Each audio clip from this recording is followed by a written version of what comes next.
Many people think that the Minions are just Gru's loyal sidekicks, but in reality, these little yellow creatures have a much more complex history. So, do you know exactly how they evolved over the years to become the henchmen we all love?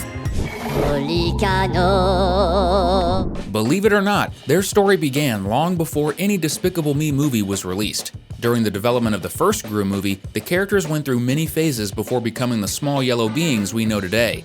No joke, originally they were supposed to be human. Instead of little monsters, Gru's minions were imagined as short, grumpy factory workers. Of course, this idea didn't last long. As the story evolved, the henchmen transformed into yellow creatures? Not yet. Before that, there was even a concept where they were supervillains. They also went through a robot phase. This is where the Minion's signature goofy personality started to take shape.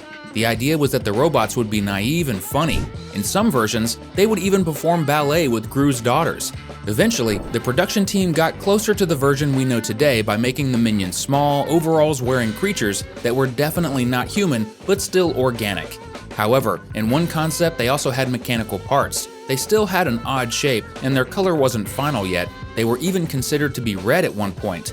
But little by little, the artists refined the design. Finally, they nailed it. Small yellow beings in overalls with transparent goggles and a completely wacky sense of humor. The perfect combination to charm both kids and adults.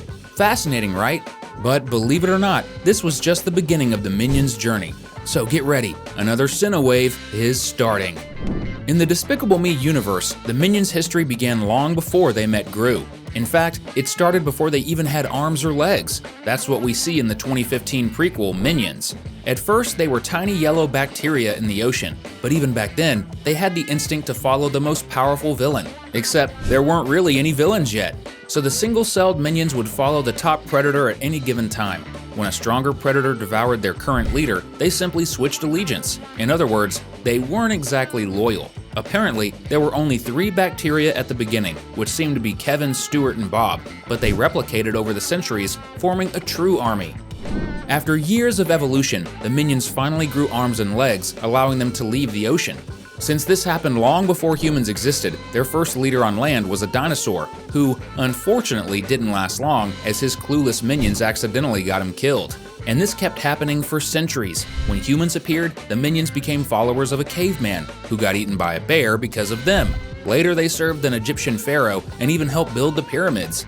However, their help resulted in a disaster, causing a pyramid to collapse and crush the pharaoh and several Egyptians. For thousands of years, the Minions jumped from one villainous leader to another. During the Dark Ages, for example, they served Dracula until they decided to celebrate his birthday by opening a window and exposing him to sunlight. No need to say what happened next, right? After also bringing about the downfall of Napoleon Bonaparte, the Minions isolated themselves in a cave, creating their own village. They remained hidden for years, but without a leader, they lost their sense of purpose. To fix this, 3 Minions, Kevin, Bob, and Stuart, set off on a journey to find a new boss. Their quest led them to the United States in 1968, where they met Scarlet Overkill, a villainess who wanted to steal the Queen of England's crown to take over the country. The perfect boss. Or so they thought. Scarlet turned out to be far more evil than expected, even trying to wipe them out. In the end, the Minions turned against her, took back the Queen's crown, and became heroes of England. Right after that, they met young Gru, who managed to steal the Queen's crown with 0 effort. The little yellow creatures instantly knew they had found their perfect boss, for real this time. And just like that, Gru and the Minions became partners. In Minions: The Rise of Gru, we see more of their early days together. Set in the 1970s, the movie shows the Minions living with the young criminal and even helping him build his first villainous lair. Gru tries to join his favorite supervillain group, the Vicious Six, but a misunderstanding turns them against him, leaving it up to the Minions to save their tiny boss. Luckily, Gru's partnership with his banana-loving Minions was the real deal. Since the Minions didn't accidentally kill him, he remained their leader for decades. That brings us to the events of Despicable Me, the first Despicable Me film ever made, though technically the 3rd chronologically. The story takes place in the same time period as the movie's release.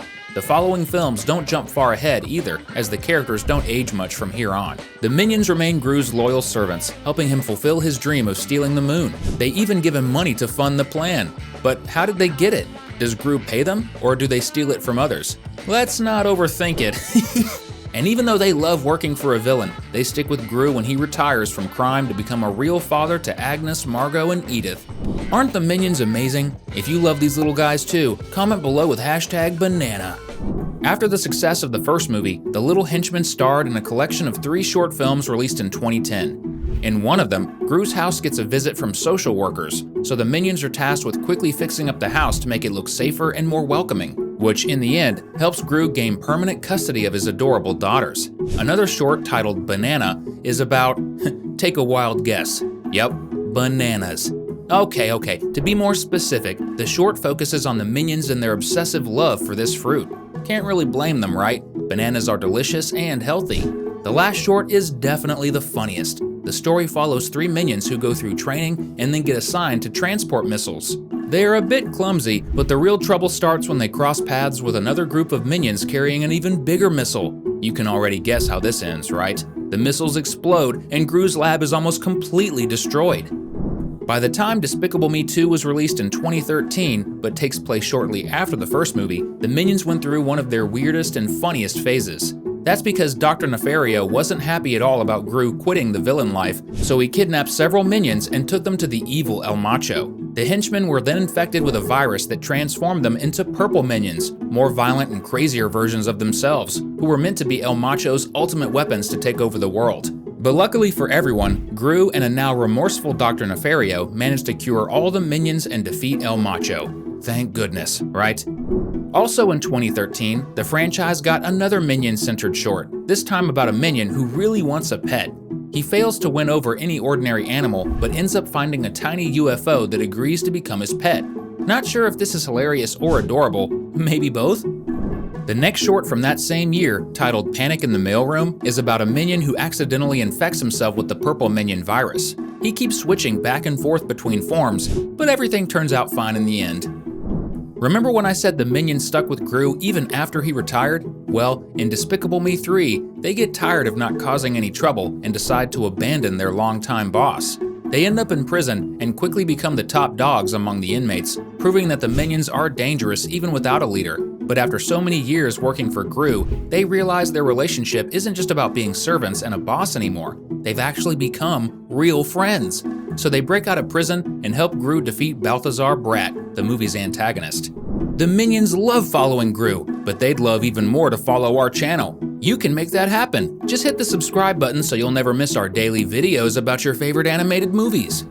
The short film Yellow is the New Black is directly tied to Despicable Me 3, as it follows a group of Minions escaping with the help of another inmate, before the rest of the Minions make their big breakout.